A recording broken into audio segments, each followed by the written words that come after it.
Non, bien vu, ouais. T'as dit que c'était le décret divin. C'est quoi le décret divin, Sean? Le décret divin, c'est la volonté de Dieu. Parce que justement, D'accord. on dit que C'est le décret choix divin. Attends, Est-ce- je est-ce- termine. Vas-y, Juste, je vas-y. termine, comme ça je spécifie. Ce que j'entends par le décret divin, c'est justement ce qu'on entend par la cause libre, donc c'est la volonté. La cause libre, c'est lié à la volonté de Dieu. D'accord. Quand tu dis que c'est la volonté, c'est quoi la définition de la volonté chez vous? La volonté, c'est ce que Dieu veut. Donc c'est le choix. Donc c'est Oui, le choix. ce que Dieu veut, et Dieu veut nécessairement lui-même, ça c'est sa volonté nécessaire, et ensuite il y a des volontés qui sont secondaires. Donc Ok. notamment l'existence Ok. de Dieu. D'accord. Le- L'acte de faire exister. exister. Ok. L'acte de faire exister Sean, c'est un acte divin? L'acte de faire exister Sean. Ouais. Bah, cet acte-là, quant à son principe, oui, il est divin, il est identique à l'essence de Dieu. Ouais. D'accord, d'accord. Et donc c'est un acte qui est donc éternel. Il y a un seul acte de toute éternité. Ouais. Donc ça veut dire que l'acte de... Donc t'es bien d'accord? C'est ce que tu viens de dire. L'acte de faire exister Sean, il est éternel. Ouais, et l'effet, lui, il commence. Donc ça veut dire qu'à tout instant, ton Dieu, il fait exister Sean. Oui, et du coup, D'accord. Sean, il existe à un moment donné. le moment, c'est quoi? C'est une notion temporelle? Ouais. Ok, très bien. Mais moi, je te dis que le temps, comme je t'ai dit, il n'a pas d'existence en lui-même. C'est pas une existence concrète. Attends, j'ai pas dit que le temps avait une existence, Sean. Oui, mais très bien. T'es posé une Si question on est- simple. Regarde-moi la question. elle est D'accord. Si on est Attends, d'accord que le temps écoute-moi. n'a pas d'existence concrète. Ouais, moi je suis méthodique. D'accord, Je sais que le temps n'a pas d'existence concrète. C'est pas le sujet. Je t'ai jamais posé la question de l'ontologie du temps. C'est toi qui es parti là-dessus parce qu'à mon avis, tu veux pas répondre à la question que je vais te poser maintenant. Bien sûr que si. T'es d'accord pour dire, t'es d'accord? Attends. Il va falloir qu'on entende ce qu'on entend par le commencement temporel. Tranquille. Est-ce que Pour moi, Sean, la il est question précédé du par sa... commencement temporel, elle est pas utile. Attends, tranquille. Est-ce que Sean, il est précédé par sa propre non-existence? Est-ce qu'il y a un moment où Sean n'existe pas? Pour elle, ça n'a pas de sens. D'accord. C'est pas ça qui va être, c'est pas ça qu'on va considérer vis-à-vis de tous les. Ah, d'accord, vas-y, c'est quoi? Alors, d'accord. Le temps, c'est quoi ta définition du temps, alors? Vas-y, parce que tu veux jouer à ça. C'est quoi ta définition du temps? Le temps, comme c'est dit, c'est une mesure du mouvement. D'accord, le temps, c'est une mesure du mouvement. C'est quel type de mesure? C'est quel type de mesure? C'est quoi le mouvement? Comment tu définis le mouvement? Parce que tu vas être bloqué là. Comment tu définis le mouvement? C'est le passage de la puissance à l'acte. D'accord, le passage de la puissance à l'acte. C'est quoi le passage de la puissance à l'acte? Et tu me fais des régressions de définition? Non, tu vas comprendre le problème. C'est quoi un passage? Mais le passage, c'est une transition, frérot. Ah, une transition de quel point de vue? Si ce n'est temporel? Mais la transition, justement, ça va être une perception, frérot. C'est quoi? Ah, d'accord. Donc le passage de la puissance à l'acte, d'accord. Donc le passage de la puissance à l'acte, c'est perspective. J'ai l'impression que t'as toujours pas compris. Je t'ai dit que le temps, c'est quoi? C'est la mesure du mouvement. Or, la mesure du mouvement, comme t'as bien pu le comprendre, la mesure du mouvement, elle est relative. Elle est relative à quoi? Donc il n'y a pas de temps objectif. Non, ce qui existe objectivement, c'est des instants T. C'est tout. Ce qui existe objectivement, c'est les instants T. Tout à l'heure, t'as dit que le temps, il n'avait pas d'ontologie. Qu'est-ce que tu racontes? Les instants T, c'est uniquement, des instants T, frérot, ça va être juste uniquement par exemple, regarde, on prend Von qui se lève de sa chaise. Là, t'as deux instants T, t'as l'instant T où Von est sur sa chaise et t'as un autre instant T avec deux propriétés. C'est tout. Non, mais d'accord. Donc, en fait, t'es un gros éternaliste, en fait, si je comprends bien. Parce qu'en fait, là, ce que t'es en train de nous expliquer, c'est que, attends. Ce que t'es en train de nous expliquer, c'est qu'il n'y a pas de temps objectif. Ce que tu es en train de nous expliquer, c'est ça, puisque tu es en train de dire que c'est le temps, c'est la mesure du mouvement et que le mouvement, c'est perceptif. Donc ça veut dire qu'en fait, il n'y a pas de temps objectif. On est d'accord? Si tu entends par temps, justement, ce que toi t'entends, ce que ta définition du temps. Donc il n'y a pas de temps objectif. Oui. Bah non, c'est une mesure. D'accord. Donc objectivement, on ne sait pas si Sean il est éternel ou pas.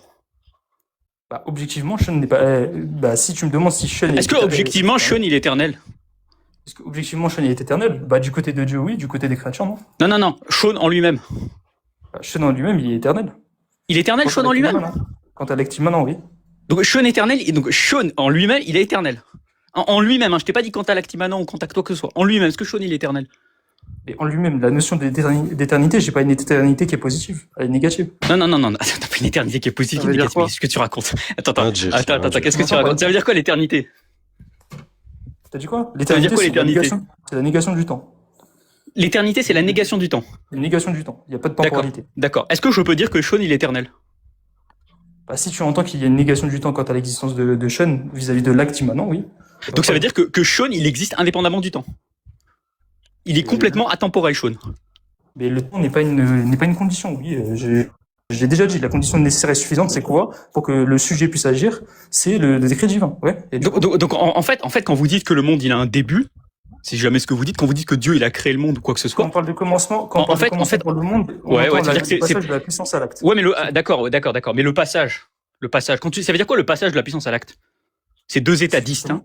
D'accord. C'est deux états distincts qui sont les deux états, ils sont distingués par quoi? Parce que tu dis, ok, il y a un état qui est la puissance et il y a un état qui est à l'acte. Et tu dis, on passe du premier état au second état. C'est quel type de passage ici? C'est un passage logique ou temporel? Ça va être un passage, mais c'est un passage ontologique, frérot. C'est ontologique. Un passage ontologique. Attends, vite fait, Sean, t'avais dit que... Attends, mais t'as dit qu'il existe que des tentés. Mais attends, mais les gars, par pitié, si je peux répondre à Von. Après, vas-y, si tu veux, je te réponds. Regarde. Si tu reprends, c'est parce que tu connais ou pas notre principe d'individuation, enfin, tout l'homomorphisme, etc., Von? Non, c'est du bullshit, mais vas-y, si tu veux l'expliquer, vas-y. C'est pas la question. La question, c'est si tu connais, oui ou non. Et d'ailleurs, bullshit. Bon. En fait, il y a rien à connaître avec vous, il y a rien à savoir. Mais vas-y, tu peux le présenter. C'est quoi cette rhétorique à deux balles? Bref. La rhétorique, c'est regarde, je te pose une question sur le temps, t'es pas capable de le définir. Je te pose la question sur l'éternité. Tu me dis que t'es éternel. Tu me dis que t'es pas éternel positivement, t'es éternel négativement, ou je sais pas quoi. Ensuite, je te parle en soi, tu me parles selon l'actimament. Tu me dis qu'il y a des instants qui se baladent. Enfin, c'est juste que, à un moment, le charabia terminologique, ça sert à rien. Mais vas-y, tu veux présenter ta position. Ça fait plaisir. Bah non, justement, quand on reprend la théorie, enfin la théorie illimorphique, c'est de dire qu'on a matière prima. Matière prima, c'est quoi? C'est pure potentialité qui est signée d'une quantité et qui reçoit une forme. Cette forme-là, c'est une forme substantielle qui va lui donner justement comment son principe unifiant et actualisant. Est-ce qu'on est d'accord avec ça? D'accord. Il y a plein de termes indéfinis. C'est quoi la forme chez vous? La forme, je te l'ai dit, c'est le principe actualisant et unifiant. C'est quoi un principe actualisant et unifiant? Ce qui unifie et qui actualise, frérot, c'est pas bien sûr, merci, hein. Un principe actualisant et unifiant, c'est t'as besoin unifie et actualise. Ça, c'est la définition. D'accord. C'est quoi? Regarde. Sincèrement besoin. Oui, on a sincèrement besoin que tu définis les termes que t'emploies. Définis tes termes, en fait, c'est insupportable de parler avec vous. En fait, tu pars du principe que ça, dans le langage naturel, c'est clair. Vous êtes sérieux ou quoi? Ouais, on est très sérieux, ouais. Mais je parle avec des gens qui sont assez peu ou quoi?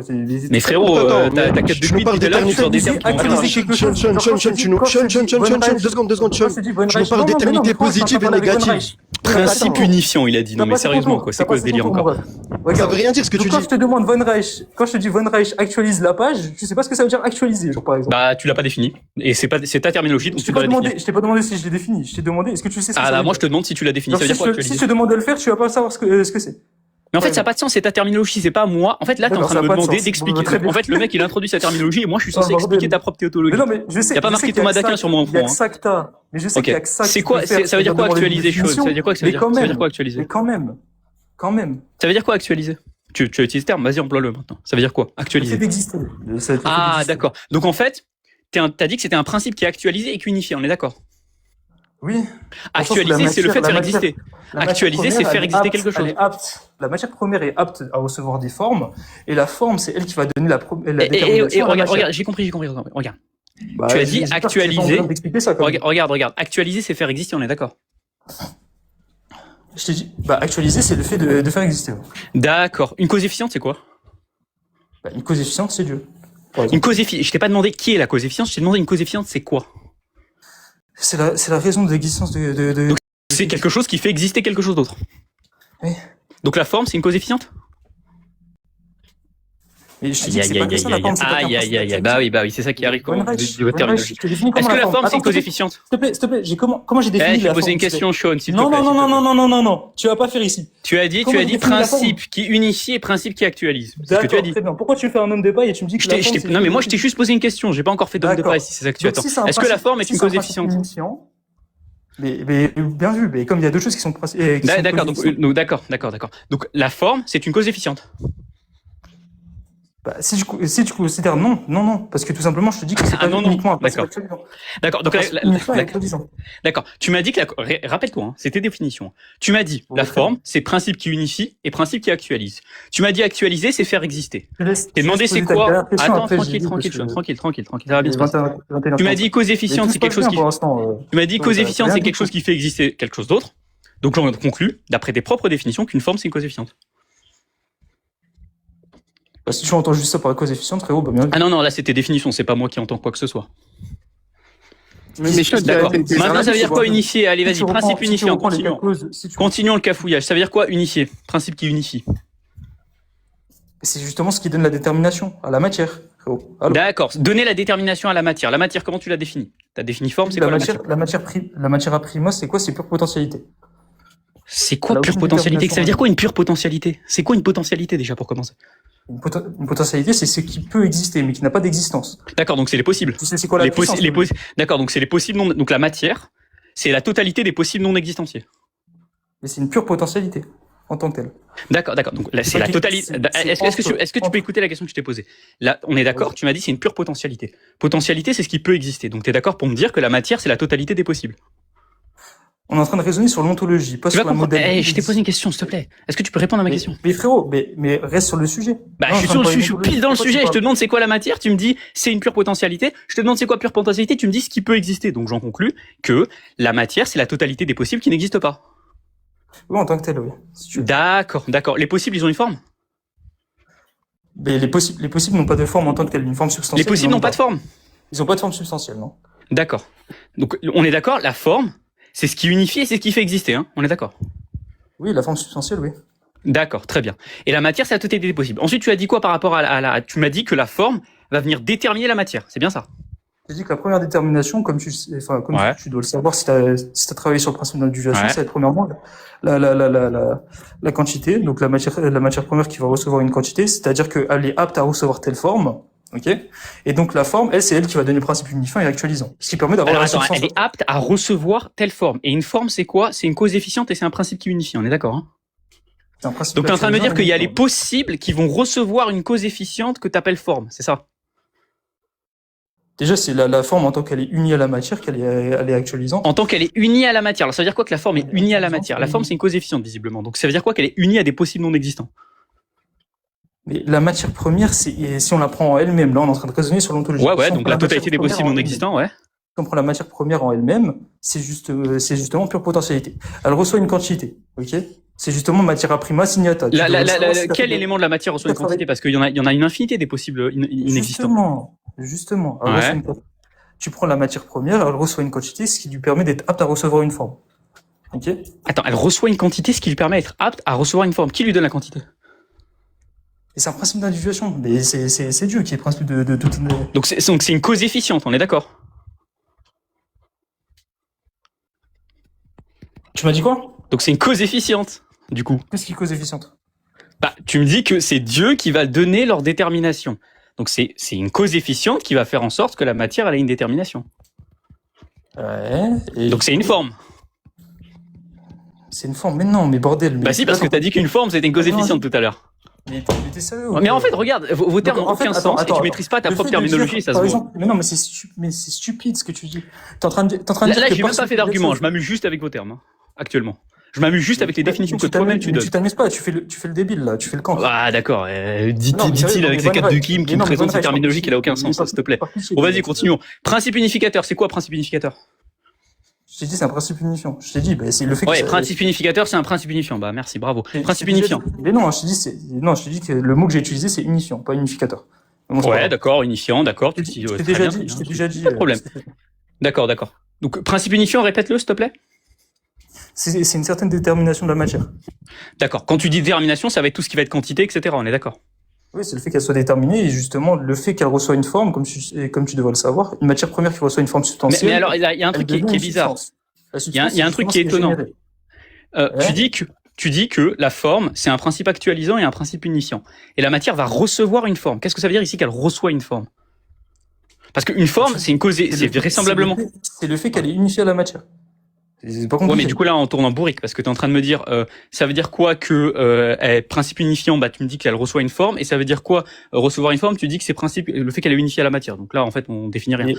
Mais non, mais bordel. C'est quoi, ça veut dire quoi que mais tu peux dire bordel autant que tu veux, ça sert à rien. La forme c'est un principe comme je t'ai dit qui est unifiant, OK?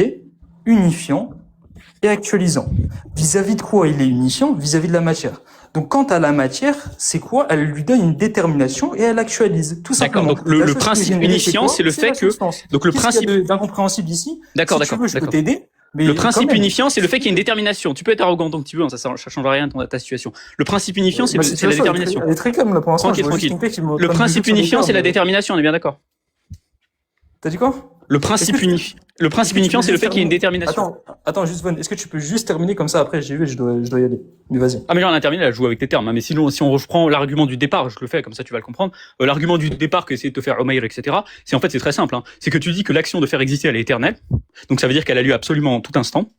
Tu dis aussi que précisément Sean, lui par contre, il a un début, il a un commencement. Donc après tu nies les notions de temps. Donc t'es obligé de dire que Sean il est éternel en lui-même. Bon, c'est un peu un problème.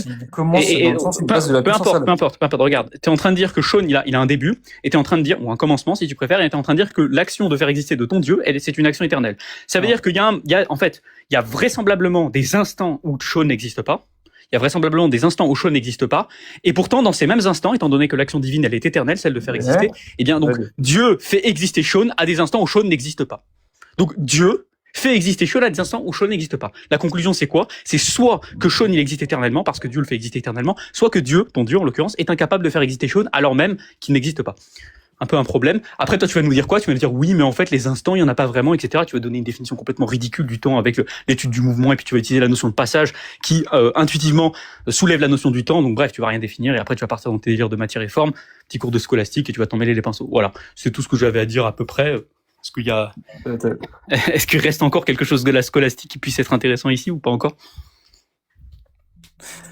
D'accord. Bon, très bien. Il y a pas de souci.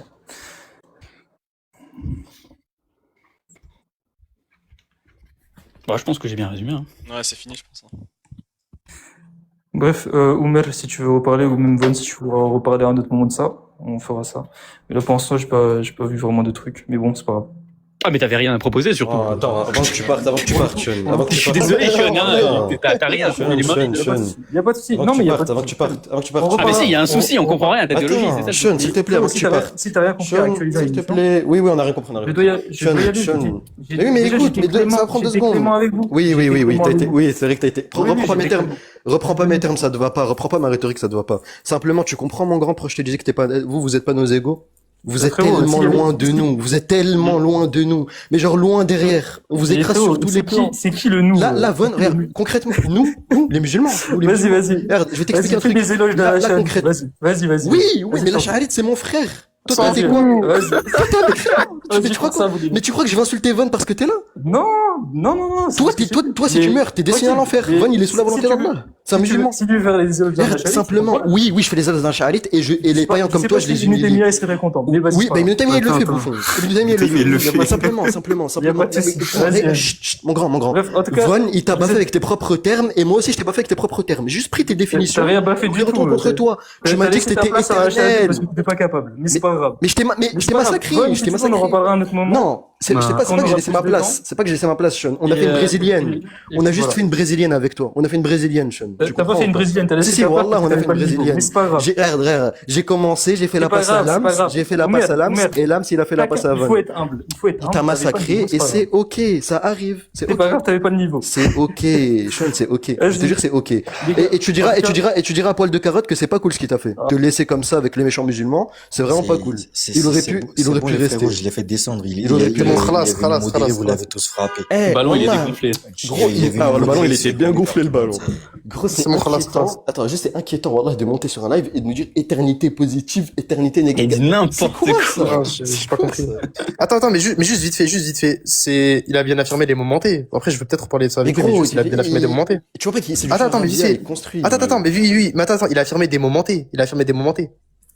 Au début, ouais, il parlait de... Ok. Mais c'est quoi des successions de momentés si ce n'est le temps? Ou en tout cas, une échelle vis-à-vis du temps? Frère, essaie pas de comprendre, gros. Le mec, tu lui dis, est-ce que t'es existant c'est quoi l'ensemble des conditions nécessaires pour que t'existes extra-mentalement? Il me dit, c'est le décret de Dieu. Je dis, ok, du coup, t'es éternel. Il me dit, non, j'existe dans l'intellect de Dieu. Mais qu'est-ce que tu racontes? Gros, il comprend même pas les questions qu'on lui pose. Tout ce qu'il sait faire, ce mec-là, et c'est comme ça pour tous, hein, d'ailleurs, tous les chrétiens, ils ne font que recracher des définitions qui sont indigestes et qu'ils ne comprennent pas. Preuve en est, en fait, Von, qu'est-ce qu'il a fait, là, concrètement? Est-ce que Von, il a formulé un argument? Pas un seul. Il a juste dit, ok, ça c'est quoi? Défini. Il faut juste leur demander de définir, et le mec, il se noie, frère, dans ses propres trucs. Et après, ils viennent nous parler de, oui, nous, on veut débattre, nous, on veut je sais pas quoi. Vous avez pas le niveau. Par Allah, vous avez pas le niveau. Et je le dis, hein, parce qu'il me dit, oui, Ash'ari, par Allah, je pense qu'on amène même un Mu'tazili, même lui, il vous massacre. Même le Mu'tazili vous massacre. Vous êtes si faibles, les chrétiens, Allah. Vous êtes si faibles. Et vous venez, les armées, ils veulent débattre avec nous. En mode, ils ont le droit de poser des conditions. Non, mais écoute. En position de poser des conditions, vous. Poil de carotte, quand on t'accepte, poil de carotte, et que tu viens débattre chez nous, carrément, c'est par bonté d'âme, on te met en lumière, on te laisse parler. Alors qu'en fait, toi, t'es qui pour qu'on te laisse parler de base? Est-ce que ton avis, il a une valeur? Non, il a pas de valeur. Attends. Par contre, c'est méchant, il l'a laissé tomber, c'est... Mais je t'ai dit, poil de carotte, c'est quoi sa technique? Poil de carotte, il choisit avec qui débattre, et il choisit avec qui ne pas débattre, tu vois. Poil de carotte, c'est comme ça, il est connu pour ça. Ça m'arrive quand vous m'entendez ou pas? Ouais, comme ça. Attends. Je sais pas si je bug. Juste, les gars, par contre, plus jamais on accepte cette condition de mettre oui. un KFL et qui fait descendre les musulmans. Les gars, plus jamais dans votre vie, vous allez péter les couilles. Jamais de la vie. N'importe quoi, ça, les gars. Plus jamais vous faites ça. Eh, mais Grims, c'est lui qui a dit de mettre cette condition. Est-ce que eux, ils font ça? Attends, mais Grims, attends. Ils font pas ça. Attends, mais c'est lui qui a dit de mettre cette condition, Grims? Parce que, non, regarde, lui, il m'a dit, viens, je te mets cette condition-là, on débat. Je lui ai dit, vas-y, mais je lui restreins la modération et tout. Fallait pas. Le faites plus jamais, c'est tout. Fallait pas. En fait, quand j'ai vu, ce qu'il faisait, il faisait que descendre en mail. Ouais, parce que quand j'ai vu qu'il commençait à descendre en mail et tout, je l'ai direct enlevé la moto. Parce que... Mais en fait, c'est juste qu'il faut comprendre un truc. Les chrétiens, je crois, ils ont toujours pas compris ça. Quand des gens écoutent, genre une discussion, et qu'il y a un mec qui balance des termes en boucle sans jamais les définir, c'est horrible à écouter. Genre, c'est nul. Quand Balzac parle de composition 12 fois, mais qu'il est incapable de définir composition, bah, c'est problématique. On peut pas écouter ça en boucle. Mais, bref. Greg, je veux savoir un truc. Vas-y. Toi, à la base, tu vois, sur tes lives, t'as pas de buzz. Pourtant, il a accepté de débattre avec toi, mais il y a quelques jours, Balzac, il a refusé de débattre avec moi sur le fait que Jésus il est prétendu être Dieu historiquement. Je sais pas pourquoi il a accepté de débattre avec toi, mais pas avec moi. Non, mais au pire, en vrai, khalas, on va être tranquille. Juste, Alba, il est monté, Alba, du coup. Ouais, c'est un chrétien. Alba, elle, est montée. Ah, ok, Bonjour à tous. Ouais, bonjour. Voilà. Non, vas-y. Regardez ce qui se passe à cause de Paul de Carotte. Tout ça à cause de Paul de Carotte. Paul de Carotte, si t'étais monté, Paul de Carotte. Et maintenant, monté, c'est les femmes de chez nous. Si on avait wash Paul de Carotte, est-ce qu'il y aurait besoin de la faire monter? Il y aurait pas eu besoin. Mais à cause de Paul de Carotte, regardez ce qu'on est amené à faire. Voilà, c'est pas carré Paul de Carotte. Tu rends des comptes, Paul de Carotte. C'est pas bien ce que tu fais. Et laissez-la parler, voir ce qu'elle a à dire. Déjà, je trouve pas ça correct d'appeler quelqu'un poil de carotte. Ok, tu peux la faire descendre. Attends. Bah pourquoi j'ai pas le droit à la parole? Alba. Non mais Alba. Quand cette même personne... Non, c'est bon. C'est grave. Fais-la descendre. C'est lui, il commence à parler de minoxidil, il fait la femme. Voilà, après on allait laisser parler, frère. Va, demande à Paul de Carotte de lancer. C'est social, nous, c'est quoi ce délire? Mais attends, mais c'est Balzac qui a fait l'homosexuel tout à l'heure. Maintenant, on va les amocher et après on va faire un bureau de plainte. Tous les chrétiens vont monter. Omar. C'est des ouf. Omar. Ouais. T'as dit, ouais, tu vas organiser une salle avec moi, tu parles de ma part. Je comprends pas. Quand c'est pour parler avec moi, il doit organiser tout un truc, un mariage et tout. Il a rien de me dire, j'appelle ma grand-mère, je vois si elle est dispo. Il veut le Moukabala, mais je suis pas sûr, hein. Et quand c'est que les autres frères, il veut des battes banales. Après, peut-être il est de l'autre bord et je suis pas au courant, je sais pas, moi, je crois. Non, il veut le Moukabala, Je m'intéresse pas trop à tout ça. Et bref. Ça, s'il vous plaît, tous les musulmans là, arrêtez de donner l'heure à ce mec. Arrêtez de donner l'heure à Balzac, arrêtez de donner l'heure à Sean, qui n'est que le sous-fifre de Balzac, son manager. Arrêtez de les calculer. On les a trop massacrés, trop de fois. Ça y est, ça sert à rien de les faire monter, ça sert à rien de leur accorder du temps. C'est une perte de temps et d'énergie de débattre avec eux. Et on le voit. Ces gens-là n'ont jamais rien produit d'intéressant. Ils ont jamais formulé un argument concret. Pendant 2 heures, Balzac, tout ce qu'il a fait là, c'est demander à Grims, ouais, mais est-ce que si, est-ce que ça, est-ce que si, est-ce que ça, est-ce que vous avez entendu un argument? À part dire oui, si tu dis qu'il y a des actes, ça implique la composition. Et en fait, il le présuppose, il le prouve même pas. Il faut arrêter un moment de se fatiguer à parler avec des gens comme ça. Comme je vous l'ai dit, on n'est pas sur un même pied d'égalité, nous et eux. Ces gens-là sont en dessous, bien en dessous. Wallah, sur ce sujet-là, genre, aucun chrétien, il tabasse un musulman sur ça. C'est comme, les gars, s'il y a un petit qui vous tape, vous allez pas commencer à lui mettre des chassés,